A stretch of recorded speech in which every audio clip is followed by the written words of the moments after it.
Entonces, el nuevo tema es costos para la toma de decisiones.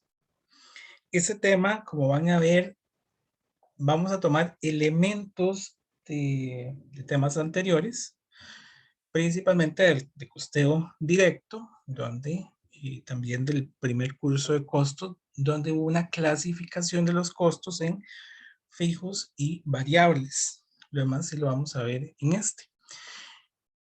Porque la parte del análisis de los costos para la toma de decisiones va a estar relacionado con la producción. Si ustedes lo vieron en los últimos dos temas, analizamos el producto, que implica nada más fabricar o producir una línea específica de producto. Aquí vamos a seguir con eso mismo, vamos a ir al análisis exclusivamente de un producto, determinar qué precios es el que tengo que asignarle, qué cantidad tengo que producir de este, cuánto, eh, eh, digamos, a nivel de costos podría asignarle. Y por supuesto, si tengo que eliminar una línea, si tengo que adicionar un nuevo producto, básicamente. Nuestro libro nos da a entender que estamos en decisiones de corto plazo. Ya en otro curso, que sería el de finanzas, ustedes habrían visto o estarían viendo lo que son decisiones de largo plazo. Estas decisiones de corto plazo son relacionadas con la operación, son algo muy inmediato, en tanto que las decisiones de largo plazo que ustedes vieron en el curso, o están viendo de evaluación de proyectos, hay una inversión que ya hace la empresa, que por tanto son decisiones que nosotros va a ser un poco más difícil de revertir. Esas decisiones de corto plazo que vamos a ver son inmediatas y pues digamos que fuera un poco más sencillo en caso de que uno viera que no salió como uno quiere y desea revertirlo. ¿A qué nos estamos refiriendo en estas decisiones? Básicamente estas 6. Seguir fabricando una pieza o mandarla a fabricar externamente, eliminar una línea de un departamento o la misma empresa o seguir produciendo, aceptar o rechazar un pedido, agregar una línea de productos, buscar la mejor composición de los productos para colocar en el mercado y determinar los precios de los productos que estamos ofreciendo. El primero de los métodos que vamos a ver para poder tomar estas decisiones es la planeación de la utilidad, el modelo de costo, volumen, utilidad, que ya lo han utilizado en otros cursos, ¿verdad? Es el punto de equilibrio. Para el punto de equilibrio tenemos claros 3 elementos. Como ya había mencionado, de cursos anteriores, ustedes ya vieron la clasificación, temas anteriores, de lo que son costos variables y costos fijos. Los costos variables que van a depender propiamente de la elaboración del producto y los costos fijos que forman parte de la capacidad instalada de mi empresa. Entonces, independiente que yo produzca o no, pues voy a tener que seguir incurriendo en estos.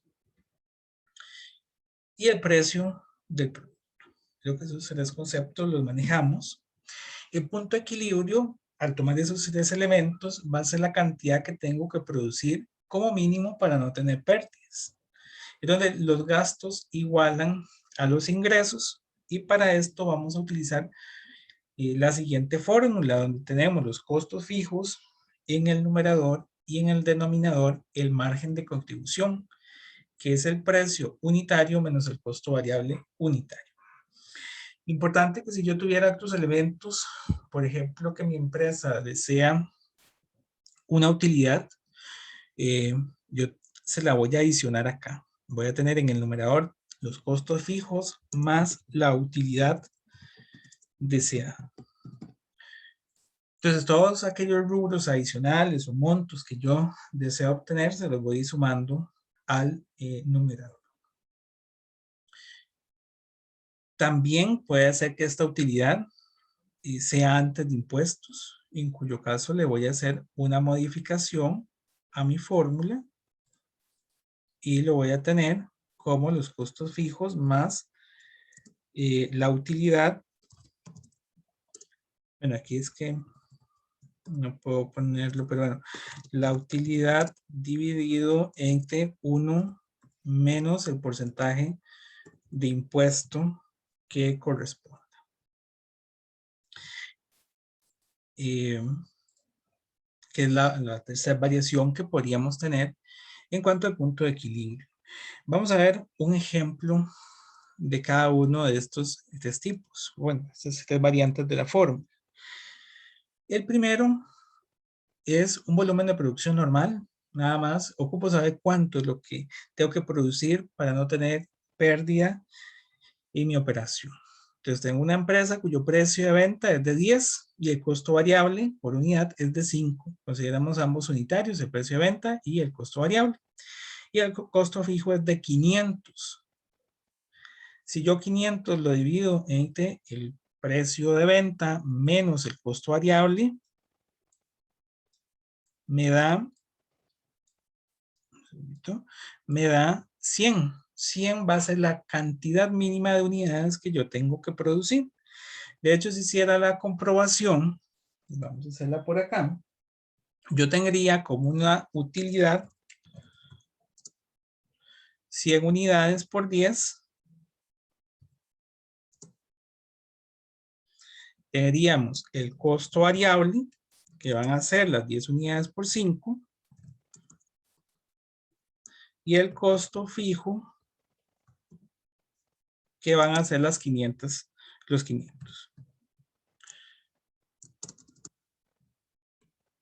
Por tanto, mi utilidad es 0. Este es el primer caso. Vean que nada más estamos considerando los costos fijos y los costos variables. Por supuesto, hay otros elementos que habrá que adicionar. Puede ser que ese costo fijo sea el costo fijo de producción más el gasto fijo de operación de mi empresa. Es decir, los gastos de administración y ventas, como lo vimos en el tema de costeo variable o costeo directo, ¿verdad? Yo también puedo separar los demás rubros de la empresa en fijos y variables y hacer que este punto de equilibrio no sea únicamente de producción, sino que sea un punto de equilibrio general de mi empresa. No sé si hasta aquí vamos bien. Todo bien, profe. Este está sencillito porque es repaso, ¿verdad? Eso ya lo han visto en los cursos de finanzas. Veamos esta segunda posibilidad.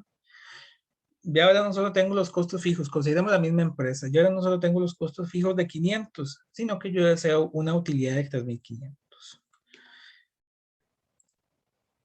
Como les decía, simplemente en el numerador voy a adicionar los 3.500. Tengo un denominador que tiene el costo fijo más la utilidad deseada y la divido entre el margen de contribución, lo cual me da 800. Nuevamente, si yo hago la comprobación, debería darme como resultado, ahora no 0, sino que me debería quedar la utilidad que yo deseo. Entonces vamos a hacerlo rápidamente. Si yo tengo que voy a producir y vender 800 unidades, yo voy a tener como ingresos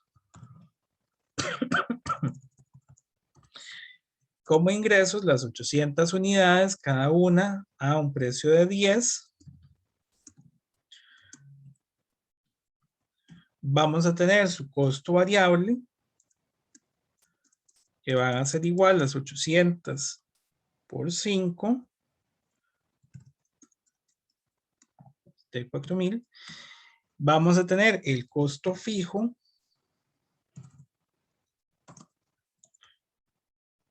de 500, y esto me va a dar, reitero, ya no me va a dar 0, que era el punto de equilibrio inicial, sino que voy a tener como utilidad lo que yo deseaba, que eran 3.500.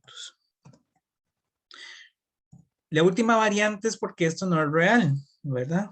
Para que la empresa tenga una utilidad de 3.500, hay que someterla primero al ajuste del impuesto correspondiente. Esto se ha complicado un poquitito, aquí nada más como comentario, ahora que el impuesto es escalonado, ¿verdad? Que lo vamos a sacando por créditos. No es tan sencillo como antes que toda mi utilidad estaba sujeta a un único porcentaje de renta, pero igual uno lo haría con un promedio. La fórmula, cuando yo hago esa adaptación, lo que va a hacer es que yo estos 3.500 los tengo que hacer más grandes, porque yo les voy a quitar el 30% posteriormente. Entonces, para eso los voy a dividir entre el impuesto que tenga la empresa. Dice que deseo los 7.500, la empresa está sujeta al impuesto del 25% y el costo fijo es de 500. Entonces, si yo tengo el costo fijo de 500, hago la utilidad de 3.500 un poco más alta, 3.500 lo divido entre el 30%, y todo esto lo divido entre los 5 de margen de contribución, me va a dar 2.900 unidades a producir y vender.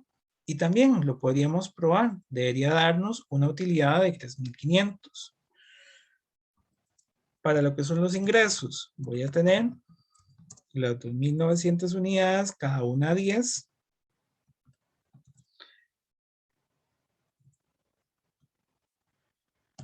Y el costo variable, que serían las 2.900 a 5, que nos darían 14.500.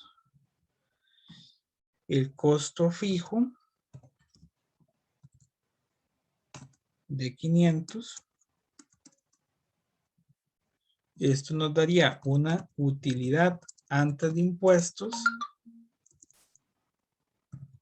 Aquí se me descuadra todo, pero bueno, la utilidad antes de impuestos que va a ser de 14.000. Vamos a tener el impuesto, en este momento, ¿cuánto sería el impuesto de 14.000? Vamos a calcularlo por acá.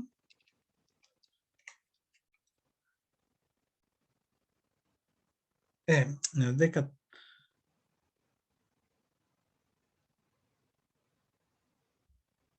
¿qué extraño? El impuesto es 4.200. No, ese punto de equilibrio estaría malo, ¿verdad? Un segundito, 1.500 del 30%, bajo 5. La cantidad más bien es 2.473. Perdonen, aquí este Es resultado. porque ahí dice que la tasa es 25, pero en la fórmula está 30. Si fuera con 25, sí es 2.900. Ya, sí. Muchas gracias. Vamos a hacer la corrección de una vez sobre este. Ay, qué mal. Bueno, vamos a hacerlo aquí. Este aquí es 25%. Ahora sí. Voy a volver a hacer la tablita. Porque la borré por error. Los ingresos serían los 2.900 por 10. El costo variable son los 2.900 por 5. Quedan 14.500. El costo fijo, que son los 500. Tendríamos una utilidad antes de impuesto de los 14.000.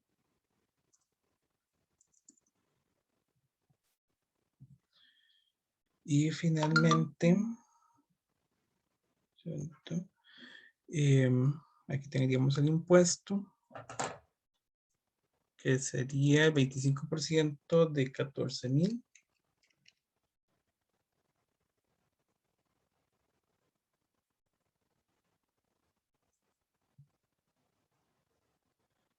Y por tanto, mi utilidad deseada,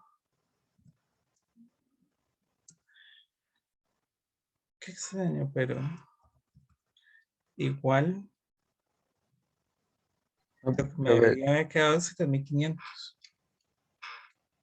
creo que La fórmula está mal porque es 1 menos la tasa, entonces sí cambiaría. Sí, Y es da entre el mil setenta treinta y y cinco. tres Yo lo Sí, hice en el Excel con eso y hice a los 3.500. vamos a hacerlo. 500 más los 7.500 entre el 75% y abajo 10 menos 5. Muchas gracias. Vamos a cambiarlo por aquí.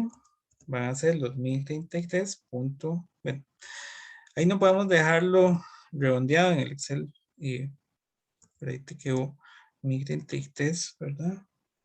Es decir, o podríamos dejar la unidad completa. Y este de aquí serían los 1033 por los 10, que van a ser 10.334. Y por aquí los 1034 por los 5, que van a ser 5.170. Tenemos los 500, ahí nos va a sobrar un toquecito. 10.334 menos 5.170 y menos los 500. 4.664, que multiplicado por el 25%, 1.166 y menos los 1.166 me da 3.499. Bueno, ahí por la cuestión del redondeo, me va a quedar faltando un colón. Pero nada más eso es porque yo no puedo producir 1.033 unidades, que es lo que nos está dando este punto de equilibrio. Tengo que producir las unidades exactas, pero ahí básicamente lo tendríamos. Nada más lo vuelvo a corregir. A nivel de la presentación es 1 menos el 25. Ok, esa es la tercera variante. No sé si tenemos hasta aquí algún comentario. Vean que hasta el momento estamos haciéndolo todo considerando que hay un único producto. Pero la realidad de muchas empresas es que no hay un único producto, sino que hay varias líneas de producto. Por tanto, mi punto de equilibrio sería compartido entre esos diferentes productos. Tengo que distribuirlo entre todos. Para eso, vamos a ocupar un poco más de datos de cada uno de ellos. Este es un ejemplo con varios productos. Vean que aquí tenemos específicamente 4 líneas de productos. ¿Qué datos vamos a ocupar en el caso de que yo vaya a hacer el punto de equilibrio para un conjunto de productos? Bueno, primero la participación de las ventas. ¿Qué consideran que sería la participación de las ventas?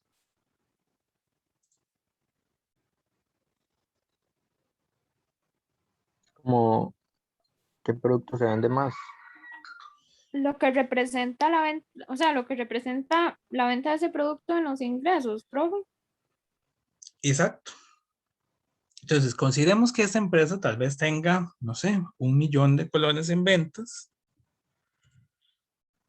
Por tanto, de la línea 1 vende 300.000.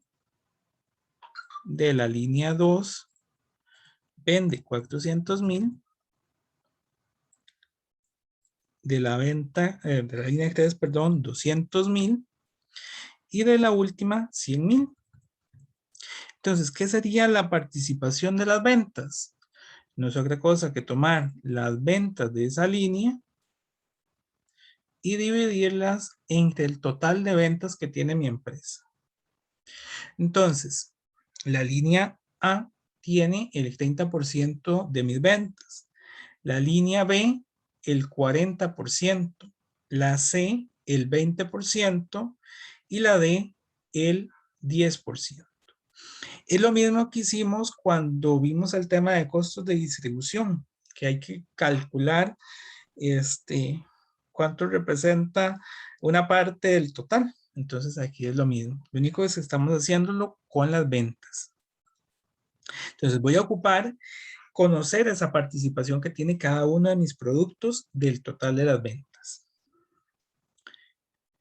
También ocupo el precio de venta de cada uno de los productos y su costo variable. El problema, ¿verdad? Si lo estamos observando hasta ahí, es que no puedo aplicar la misma fórmula que veníamos aplicando, porque hasta el momento íbamos a tomar el costo fijo y lo dividíamos entre el margen de contribución. Pero aquí la pregunta sería entre cuál margen de contribución lo vamos a hacer, si cada uno de ellos tiene un margen de contribución.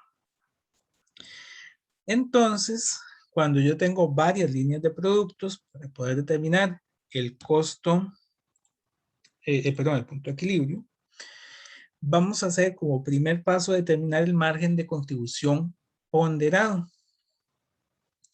¿Qué es el margen de contribución ponderado? El margen de contribución de cada producto por su participación en las ventas. Entonces, margen de contribución va a ser el precio menos el costo variable, lo cual me da un margen de contribución. Veamos la línea A. La línea A tiene un precio de 3.8, un costo variable de 1.8, lo que le da un margen de contribución de 2. Eso es simplemente una resta, ¿verdad? El precio menos el costo variable. Y tenemos el margen de contribución. Perdón, la participación del margen de contribución, ¿verdad?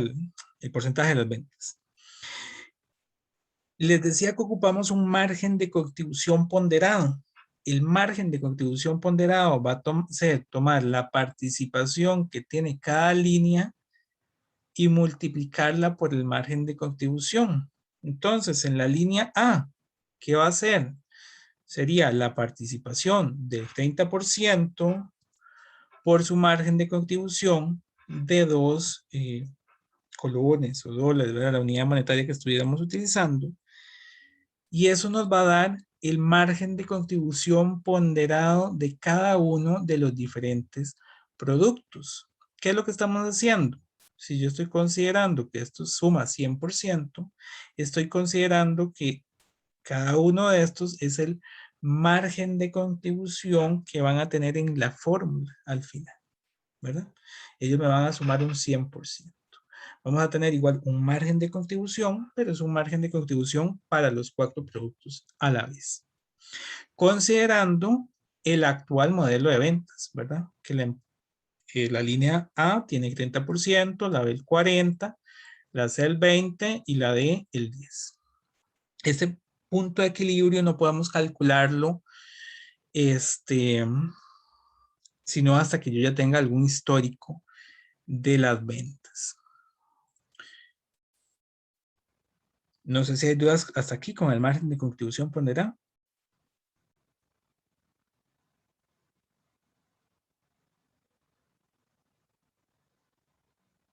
¿No?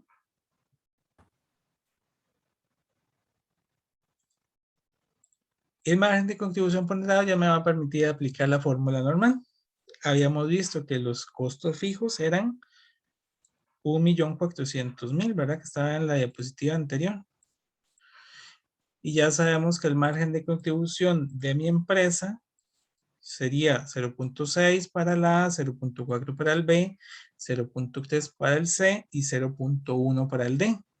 Todo esto sumado es, mira, queda aquí en el circuito, 1.4. ¿Verdad? Esto se suma para lograr la misma proporción del 100% que tengo arriba.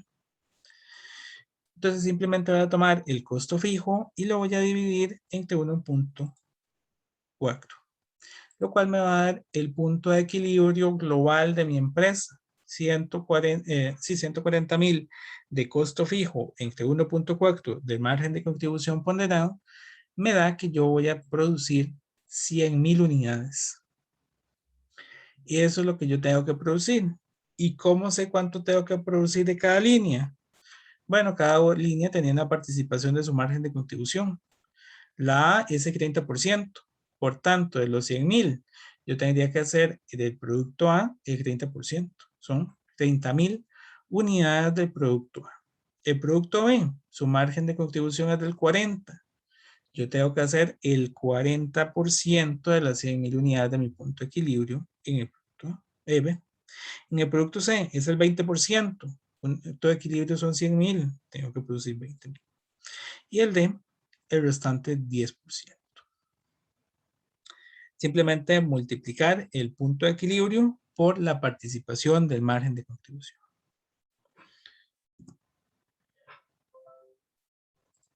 Básicamente. No sé si hay dudas con este primer modelo que es el del margen, el del punto de equilibrio, perdón. El del modelo de costo, volumen, utilidad. Profe, Sí, disculpe, ¿podría volver a explicar cómo sacó el 1.4? Es que tuve problemas de conexión y no le escuché bien. está bien. Para el 1.4 nos vamos aquí a esta tablita, ¿verdad? Teníamos el margen de contribución de las ventas, ¿verdad? Esta participación de las ventas. Sabemos que el producto A representa el 30% de las ventas de esta empresa. Calculamos un margen de contribución unitario. Entonces, el margen de contribución del producto A va a ser el precio menos el costo variable. 3.8 menos 1.8. Esto de aquí resta. Lo que nos da un margen de contribución de 2. Entonces, el margen de contribución va a ser, margen de contribución ponderado, el margen de contribución 2 por la participación que tiene ese producto en las ventas. Entonces, en el primero es 2 por el 30%, lo que nos da 0.6. En el B va a ser lo mismo. Tengo el 40% de participación, un margen de contribución de 1 y por tanto su margen ponderado va a ser 1 por el 40%,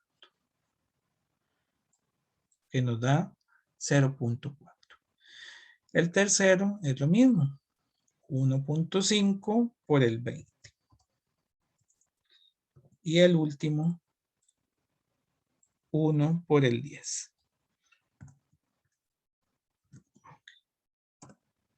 Para llegar al 1.4 es que está escondido aquí. Es por la plantilla que tiene esto. Yo tengo que tomar el de cada producto, ¿verdad? Aquí yo estaba distribuyendo el 100%. Aquí yo también estoy haciendo la proporción al 100%. Entonces, yo sé que en el A me dio 0.4. Se lo voy a sumar al B, que es 0.4.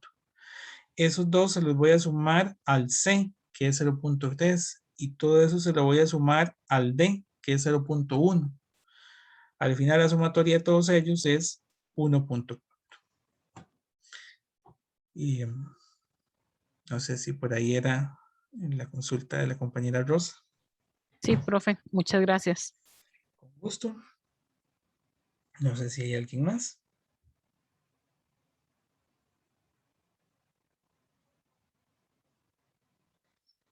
Ok, te doy por aquí un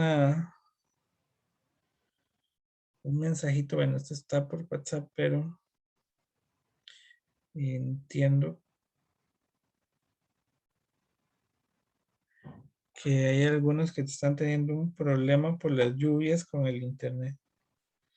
Bueno, no se preocupen, la clase se está grabando y pues hoy no tenemos ninguna actividad durante la clase, ¿verdad? Hoy es ver el tema, vamos a hacer los ejercicios que nos dé tiempo y la siguiente clase continuamos, pues la siguiente sí hay taller. Bien, entonces estamos con el punto de equilibrio. Vean que básicamente el punto de equilibrio ocupamos como 4 cositas, ¿verdad? El punto de equilibrio normal, el punto de equilibrio con una utilidad deseada, el punto de equilibrio con una utilidad deseada después de impuestos y el punto de equilibrio cuando yo tengo pues más de un producto. Entonces voy a pasar al siguiente. Con el punto de equilibrio, yo sé los niveles mínimos que tengo que producir, pero no sé exactamente cuánto es lo que tengo que producir de cada cosa. el punto aquí es que generalmente las empresas tienen alguna restricción de horas o de capital de trabajo o de espacio, y en función de esa limitación yo tengo que distribuir la producción. Lo vamos a hacer con el margen de contribución. Yo voy a producir aquellos, valga la redundancia, productos que me generen más rentabilidad. Entonces yo voy a tener ese margen de contribución, voy a tener la utilidad o niveles de utilidad que yo ocupo obtener y las restricciones que tiene mi proceso productivo. Puede ser que tal vez no sea una utilidad. Eso también podríamos verlo para en función contraria. No, puede ser que yo quiero optimizar mis ingresos o puede ser que voy a optimizar los gastos. Más bien quiero disminuir la cantidad que estoy gastando. Entonces, este perfectamente nos va a permitir cualquiera de los dos. Generalmente el que vamos a utilizar es para la composición óptima para obtener la mayor utilidad dentro de la restricción que vamos a tener. Entonces veamos este ejemplo. La empresa ejemplo S.A. tiene problemas de capacidad de producción para fabricar sus 3 líneas de producto, por lo que desea determinar la composición óptima que se debe producir y vender de cada línea. La empresa tiene la limitante de horas disponibles diarias para esta producción, por lo que se debe determinar la composición óptima en términos de número de horas y número de artículos para maximizar las utilidades, considerando que el máximo de horas disponibles es de 100,000. Entonces, ¿qué es lo que deberíamos hacer bajo este segundo método? Bueno, ahí tenemos la limitante, ¿verdad? Hay que siempre identificar cuál es la limitante en nuestro caso. En este limitante son las horas disponibles. La empresa trabaja solamente 10,000 horas. Entonces, en esas 10,000 horas yo tengo que producir lo más que se pueda. Tengo que aprovecharlas al máximo. ¿Qué producto sería, por tanto, bajo este modelo que tengo que producir? Voy a producir el que más utilidad me genera, posteriormente el que me deja el segundo nivel de ganancia y finalmente el que me deja la menor cantidad de ganancia. Continuando con el ejemplo, nos dice que el departamento de ventas presenta los siguientes pronósticos para el año 2025. Y ahí está la demanda. Bueno, tenemos el producto A, el producto B y el producto C, y ahí estaría la demanda. 9,000 unidades del producto A, 6,000 unidades del producto B y 14,000 unidades del producto C. También tenemos el precio de venta unitario, 210, 200 y 160 respectivamente. Ese precio de venta unitario es muy útil, pero ocupamos convertirlo en el margen de contribución. Aquel producto que tenga el mejor margen de contribución va a ser el que vaya a producir más, ¿verdad? Continuando, nos dice que los costos de producción al nivel de producción proyectado, ahí hay una redundancia, pues el departamento de ventas en unidades son los siguientes. Entonces tenemos los materiales, la mano de obra, la carga fabril variable y la carga fabril fija. Es importante que para este análisis lo que vamos a considerar es la carga fabril variable. No podemos utilizar la carga fabril fija. Por lo que ya hemos visto en el tema de costeo directo, la carga fabril fija, independiente de que yo produzca o no, es muy probable que tenga que incurrir en la misma, porque son los alquileres de la fábrica, porque son los supervisores de la fábrica, porque son las depreciaciones de las maquinarias. Entonces, para nuestro análisis de la composición óptima, lo que voy a utilizar es nada más el costo variable, ¿verdad? Vamos a utilizar el margen de contribución. Estaríamos enfocándonos en estos 3 elementos exclusivamente, que son los necesarios para el margen de contribución. Vamos a ver qué información adicional nos da. La mano de obra directa por unidad es variable y el tiempo requerido para elaborar cada unidad del producto es 0.50 horas, 0.40 horas y 0.25 horas. El total de costos fijos de fabricación y venta son 800,000 unidades. El 20% del precio de venta es gasto variable y la empresa solo tiene 9,000 horas de producción. ¿Cómo podríamos determinar la prioridad en la producción? ¿Qué se les ocurre con los datos que tenemos hasta aquí? Bueno, esto sería la solución. Pero con los datos que tenemos, ¿qué consideran? El más demandado, bro. Ok, el más demandado. Y eso es importante. ¿Qué más? Tu elemento adicional, ¿verdad? Hay que hacer una distribución del margen de contribución. Yo por aquí tengo los costos variables y tengo también el precio, ¿verdad? Eso me va a decir cuál es aquel que me deja más ganancia. Entonces, efectivamente, como nos está diciendo el compañero Richard, yo tengo que hacer una combinación entre lo que demandan y el que me deja mayor ganancia. Yo tengo que lograr cubrir los dos a la vez. Entonces, primero voy a calcular el margen de contribución de cada uno.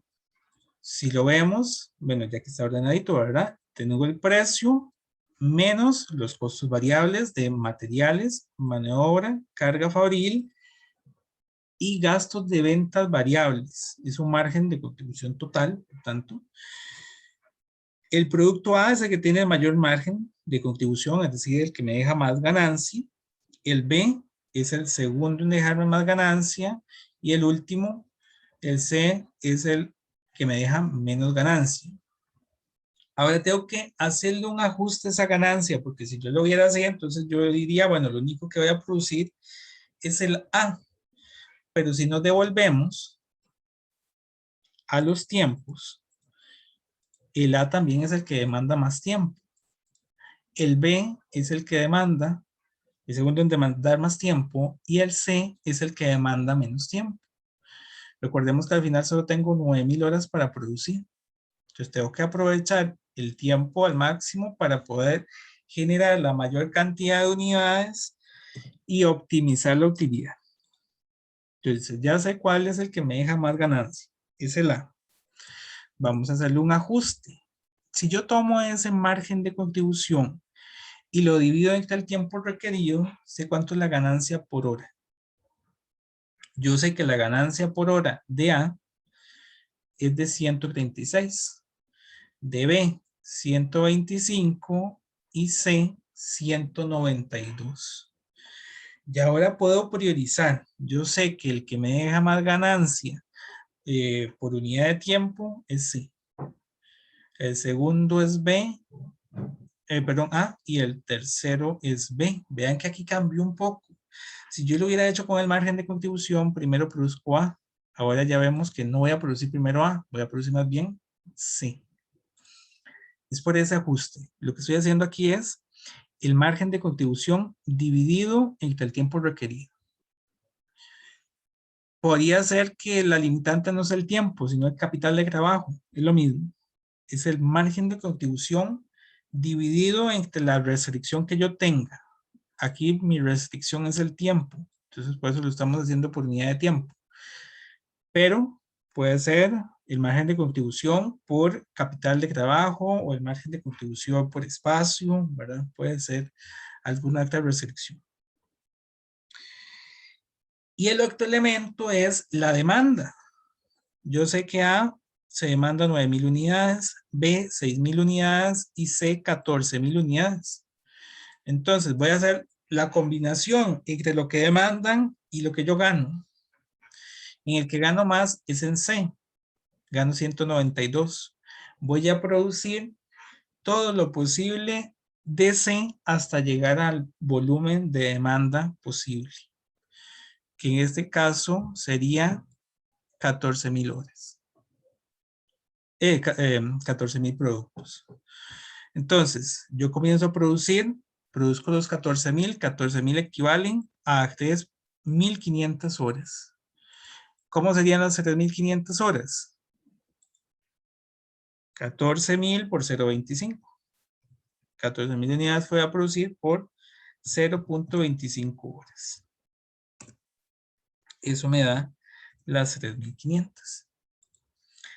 Mi limitante eran 9.000 horas. Ahora me paso al segundo producto que tiene mayor demanda, mayor contribución. Y voy a intentar cubrir toda la demanda posible. Si yo cubro las 9.000 unidades que me demanda, voy a ocupar 4.500 horas. 4.500 horas va a ser 9.000 productos por 0.5. Y finalmente tenemos el producto B, que es el que voy a producir con lo que me sobra de horas. Yo tenía 9.000 horas, ya utilicé 4.500 en A y 3.500 en C, que son 8.000. Tengo que asignarle 1.000 al producto B, que son las horas que sobran, y tengo que hacer la producción equivalente a esas 1.000 unidades, que me parece que ahí lo tendríamos mal, ¿verdad? Serían 2.500 horas, unidades. 2.500.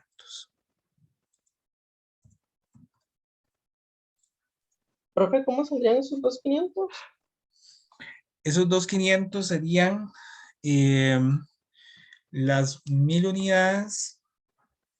Bueno, es que yo lo hice más bien al revés, pero bueno, serían las 1.000 unidades divididas entre 0.40.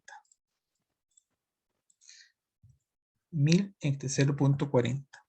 Ya sabemos que las horas que sobraron, ¿verdad? Estos 1.000 son las horas que sobraron entre los 9.000 y lo que le asigné a C y A. Entonces yo tengo este dato, tengo que hacerlo para arriba. Tengo que devolverme a ver cuántos productos serían. No vamos a poder cubrir toda la demanda de B, solo voy a poder cubrir 2.500 de 6.000, pero digamos que no era el producto más rentable y pues estamos aprovechando al máximo el tiempo. Con esta composición es donde yo tendría la mayor utilidad posible. No sé si estamos claros con este. De igual ahorita vamos a hacer unos ejercicios, ¿verdad? Desde ahí lo veremos un poco más fácil en el Excel.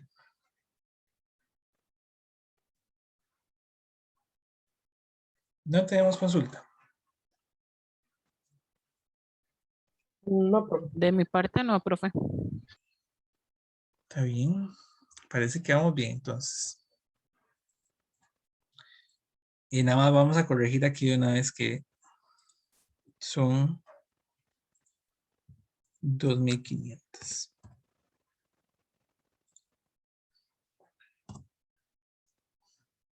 Y de momento vamos a ver otras decisiones de corto plazo. Reitero, en la siguiente parte de la presentación, la parte B, lo que vamos a ver es la fijación de precios y el costeo por actividades. Entonces, de momento vamos a ver punto de equilibrio y composición óptima y algunas decisiones de corto plazo. Para esta decisión de corto plazo vamos igual a utilizar lo que es el margen de contribución, los costos fijos y un dato muy importante que son los costos irrelevantes. Los costos irrelevantes son costos que ya la empresa ha incurrido en ellos. Generalmente son costos fijos que tenemos y que no van a ser importantes para el proceso de toma de decisiones, ya que sin importar si yo los considerara o no, vamos a seguir sobre lo mismo. Es decir, no son importantes porque cualquier decisión voy a tener que tenerlos. Por ejemplo, mira, ahí decidí mal irrelevantes. ¿Sí?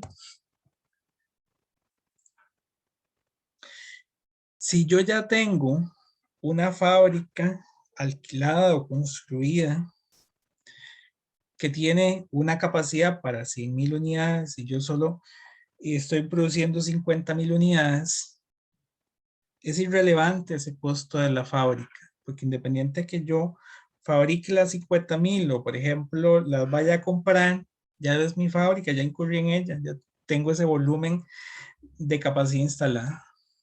Es un gasto que sin importar la decisión que yo tome, voy a tener que tenerlo ahí. Reitero, generalmente son costos fijos. Vamos a ver la primera decisión que se podría tomar. Fabricar internamente o no. Es decir, comprárselo ya a alguien procesado. O preelaborado, digamos, solo a nivel, o sea, ya avanzada, pero no completamente terminada la pieza, puede ser, por ejemplo. Este caso nos dice que usted tiene la posibilidad de fabricar internamente una pieza de su producto principal o contratar a una empresa para fabricarlo. En el supuesto de que decida contratar externamente, debe incurrir en costos de transporte, pero le permitirá vender las máquinas que utiliza actualmente para fabricar esa pieza. Estos son los costos. Tenemos un costo variable de 70 por unidad, costos fijos de 20 por unidad, costos de fabricar internamente, por tanto, de 90. La capacidad normal de la empresa es de 50,000 unidades. Las máquinas tienen un valor de 400,000 y el costo de fabricar externamente es de 80. Costo total de transporte por fabricación es de 50,000. Yo lo que tengo que hacer aquí es identificar cuál es el costo irrelevante para poder hacer mi análisis. ¿Cuál consideran que es el costo irrelevante? Que sin importar si yo fabrico o no, voy a seguir incurriendo en él.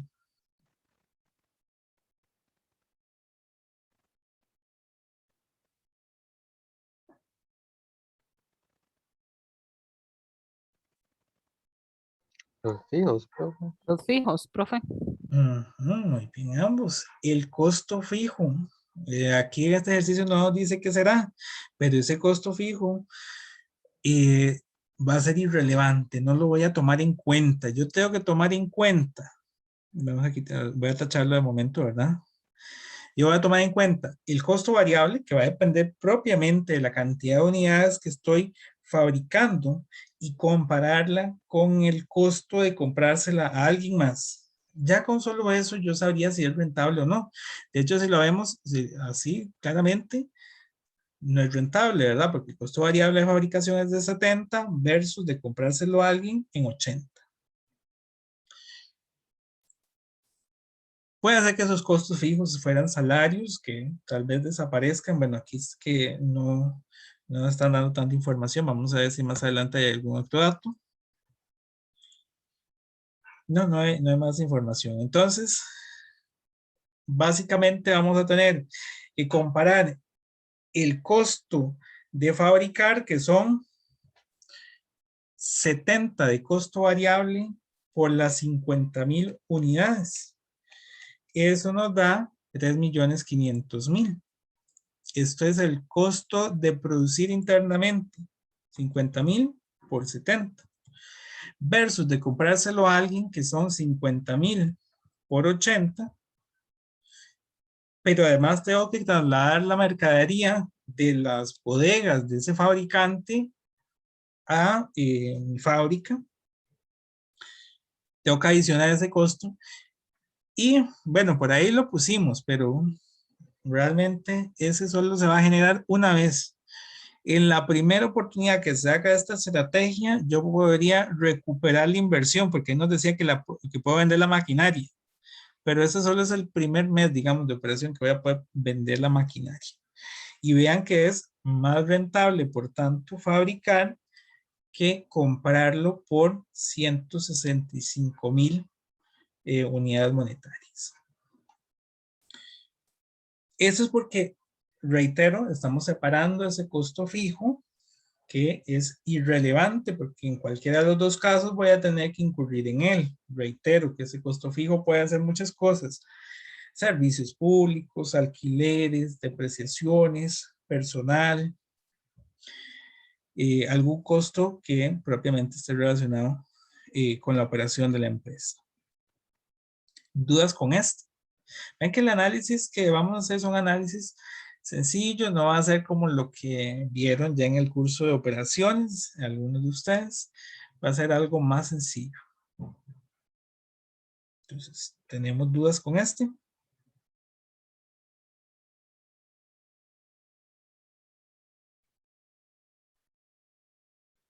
Voy a pasar al siguiente.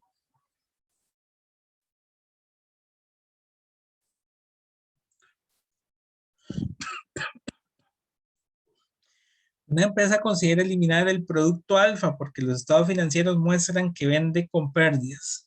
Y vean aquí, esto ya ustedes saben cómo se hace, ¿verdad? Es un estado de resultado que se ha segregado por producto. Estamos combinando un tema muy importante que ya vimos que son los costos de distribución. Entonces ahí ya se distribuyó entre cada línea los costos de ventas administrativo y está directamente relacionado a los costos de producción, ¿verdad? Entonces ya sabemos que la línea alfa está dejando una pérdida y las demás líneas no están dejando pérdidas, esas sí son rentables. En general la empresa es rentable porque está dejando una utilidad de 2.100.000, pero solo la línea beta y la línea Z tienen ganancia. La alfa es una pérdida. Sin ahondar en más, ¿ustedes qué consideran hasta aquí? ¿Será bueno o no eliminar esa línea?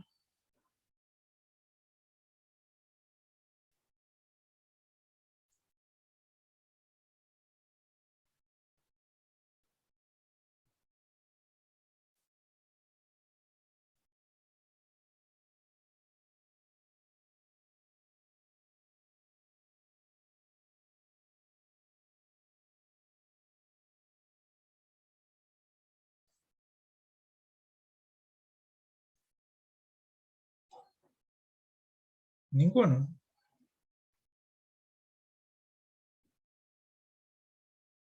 Bien, lo que les voy a decir es que lo primero que tenemos que identificar cuál es el gasto irrelevante para poder tomar esa decisión. Entonces, recordemos siempre eso, hay que ver cuál es el costo irrelevante. Este caso nos da más datos. Dice que el material directo es variable para cada producto. La mano de obra es fija.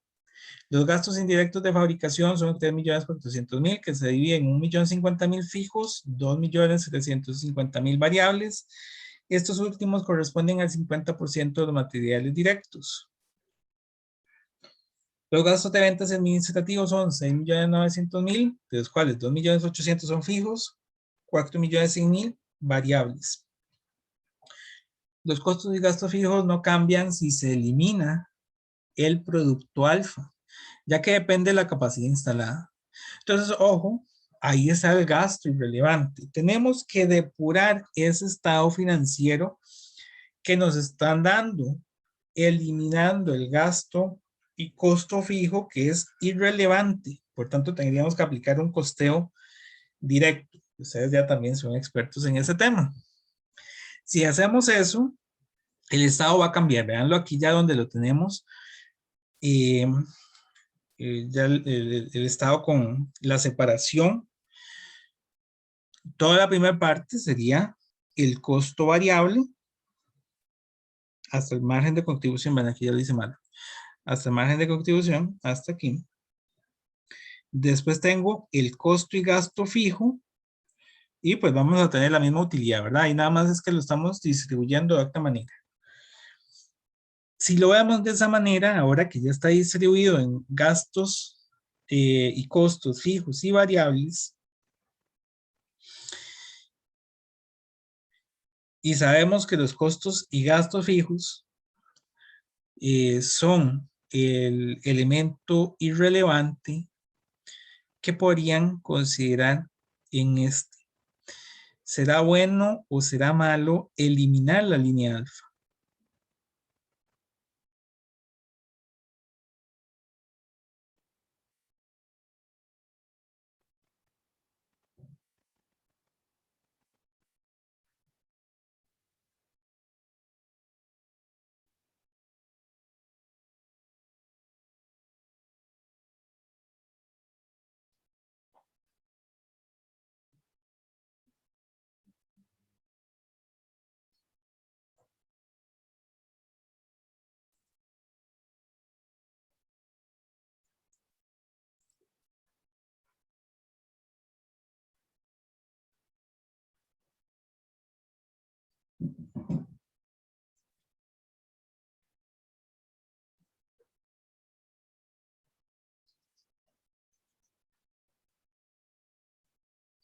Ninguno.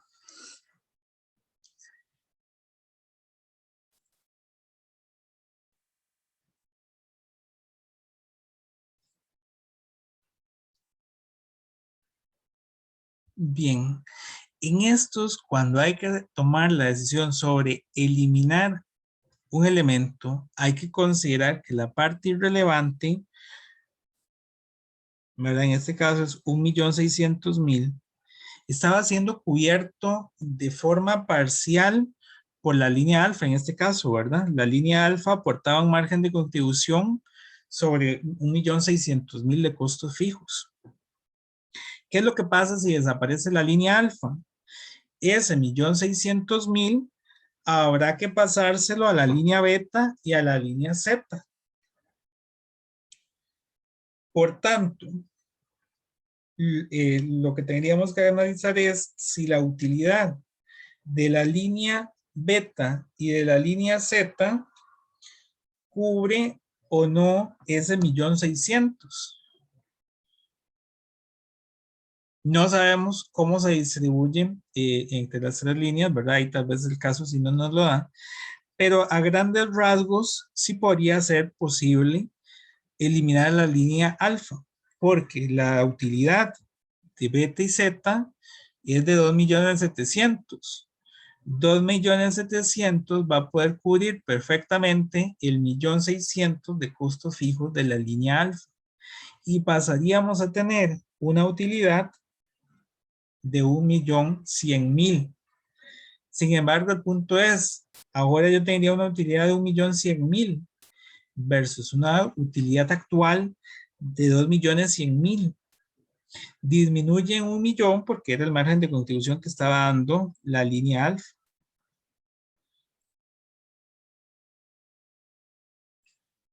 El problema es que al momento de distribuir lo de la línea alfa entre beta y zeta, puede ser que, por ejemplo, la línea beta, que es la que tiene menos utilidad, ahora al recibir los gastos fijos que tenía alfa, pasa a tener pérdida, ¿verdad? Eso es posible en este tipo de decisiones. Básicamente, entonces, la decisión de eliminar alfa va a depender de cómo vamos a distribuir el costo fijo. Estamos hasta aquí. Paso al siguiente ejemplo.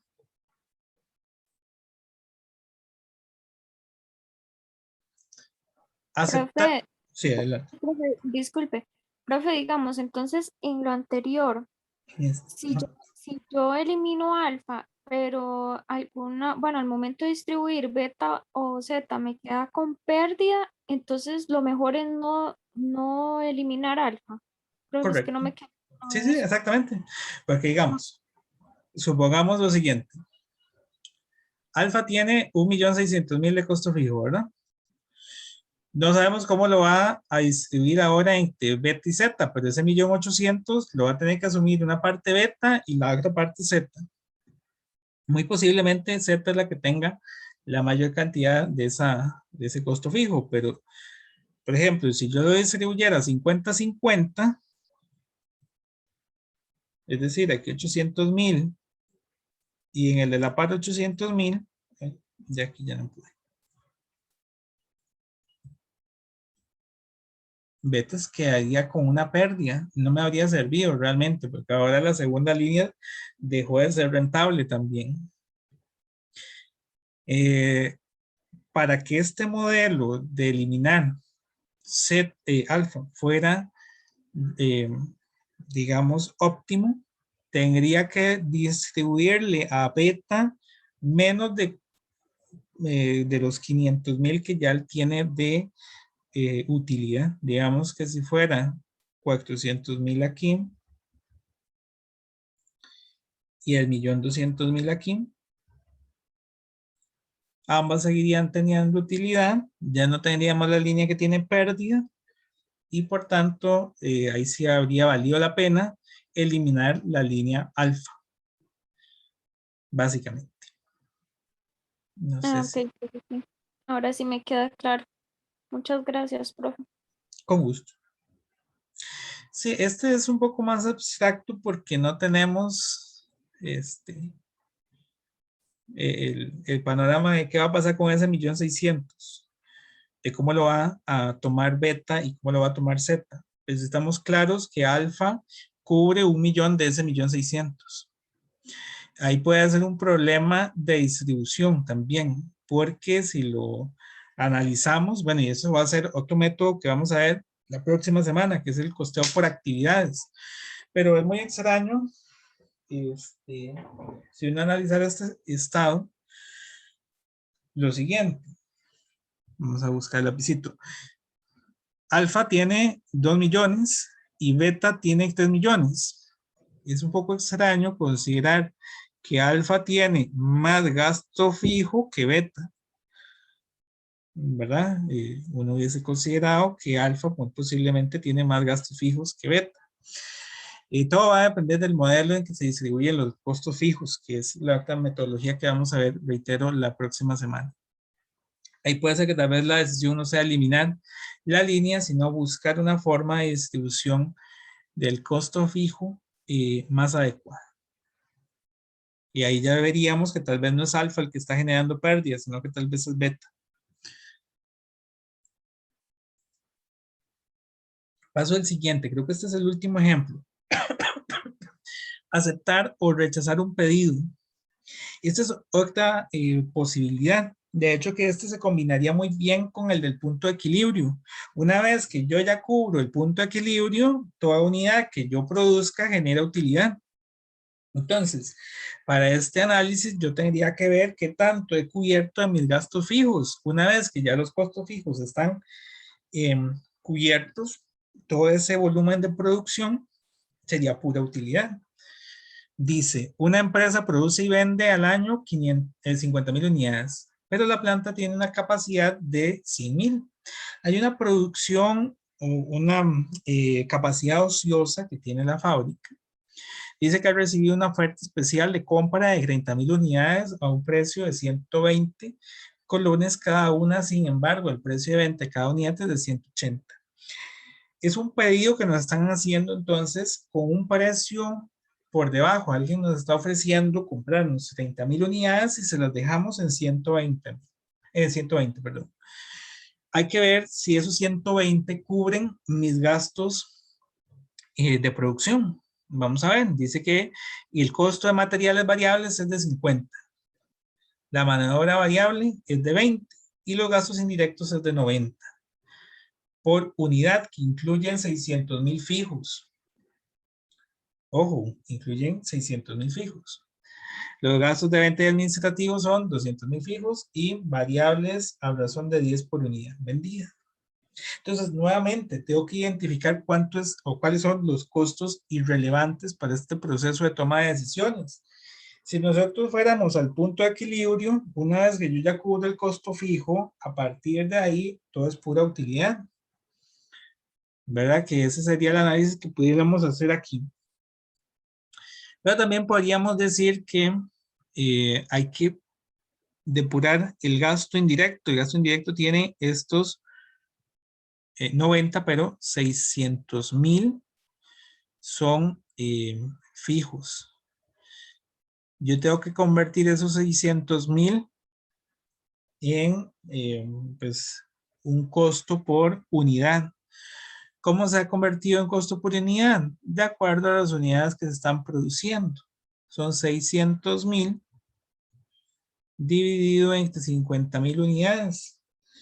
Eso es lo que nos da el costo fijo que tiene ese gasto indirecto. Y todo lo demás es variable.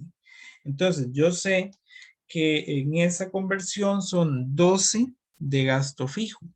Por tanto, el variable son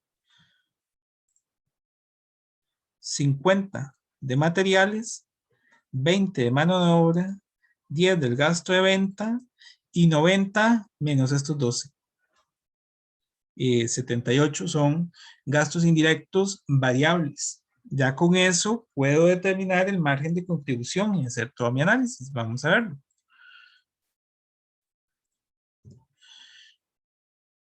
en lo que realmente fue el estado de resultados, yo sé que al nivel de 50,000 unidades estoy obteniendo a 180 colones que se vende 9 millones. Los materiales son 50,000 a 50, la mano de obra son 50,000 a 20, los gastos indirectos de fabricación 50,000 a 90. Tengo los gastos de ventas y administrativos que eran 200,000 fijos y los 10 por unidad vendida. Entonces son 50,000 por 10 más los 200,000 fijos. Este es el estado que tiene actualmente la empresa. Entonces, ¿qué es lo que pasaría únicamente si yo voy a meter ese pedido adicional?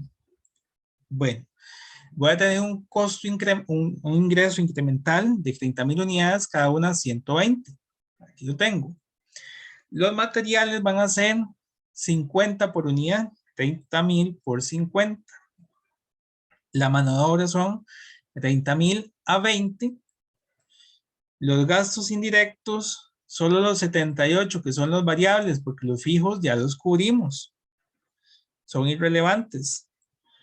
Y tendríamos los gastos de ventas administrativos variables, que son los 10 por unidad. Por tanto, voy a aumentar mis ingresos en 3,600,000, pero voy a aumentar mis gastos en 4,740,000. Tengo una pérdida. Por tanto, la decisión aquí es que no podríamos aceptar el pedido especial con ese precio. Si el precio fuera un poquitico más alto, muy posiblemente que sí nos dé, ¿verdad? Pero de momento, bajo esas condiciones, habría que rechazar el pedido especial. Vean que entonces lo que hice fue nada más eliminar los costos fijos también. No sé si hay dudas con este.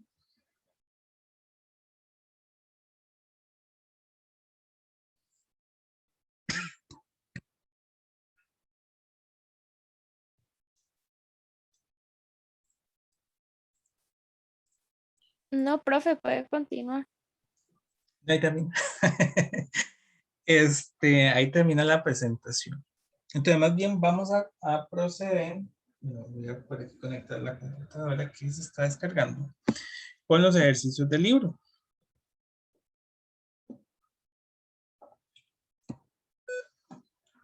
Voy a guardar por aquí. Voy a ver los ejercicios 22, 23, 24. Hay 6 ejercicios. Bueno, esos son los primeros 4. Bueno, creo que, bueno, ahí vamos a ir viendo. Porque los otros créditos los tengo que dejar el receso, ¿verdad? Entonces, ahorita para buscar la foto del ejercicio y abrir un Excel.